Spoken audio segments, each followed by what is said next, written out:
Welcome to the last of this week's Daily Thoughts, where we've been looking at the power of words in the book of Proverbs.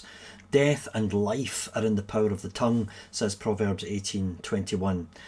We've looked this week at gossip and how it can ruin friendships and break trust and fuel quarrels. We've looked at the danger, the folly of boasting, but we've also thought of how Proverbs speaks of the mouth of the wise, the tongue of the righteous, of how our words can be described as a fountain of life or as a sweet honeycomb that can bring healing. Well, our final bit of advice from Proverbs to do with the use of our words is that our words should be few. Proverbs chapter 10 verse 19 says this: "When words are many, transgression is not lacking, but whoever restrains his lips is prudent." Or chapter 13 verse 3, "Whoever guards his mouth preserves his life. He who opens wide his lips comes to ruin." At the moment, we're all being encouraged to wear masks to prevent virus-laden droplets from being spread abroad to others. Well, it seems that Proverbs is talking about some kind of invisible mask across our mouths to keep words in. Guarding our mouths, restraining our lips. And that can be hard for some people.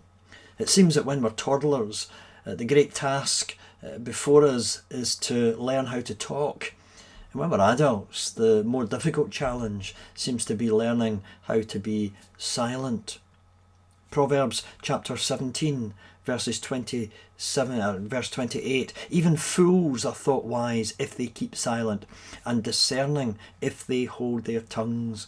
Chapter 18 verse 13, "To answer before listening, that is folly and shame."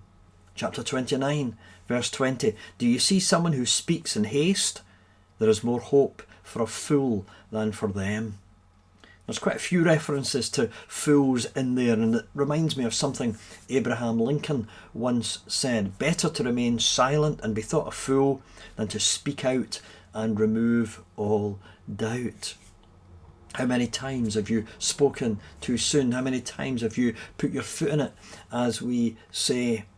When I was a child learning how to cross the road safely, we were encouraged to do that with the mantra: stop, look, listen and think. And that's a good slogan to remember when it comes to using words, when it comes to our speech, before we wade in to a discussion.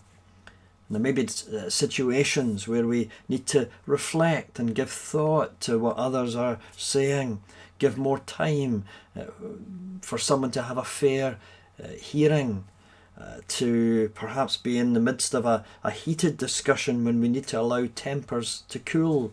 Stop, look, listen, think. As somebody has said, nothing is so opened more by mistake than the mouth. Proverbs is such a practical book. As we said on day one, it belongs to the wisdom writings of the Bible. Ancient wisdom, yes, but timeless wisdom. Practical wisdom for helping us to navigate our way through the everyday business of life. And few things could be more practical than our speech. So use words wisely. Death and life, after all, are in the power of the tongue. Amen.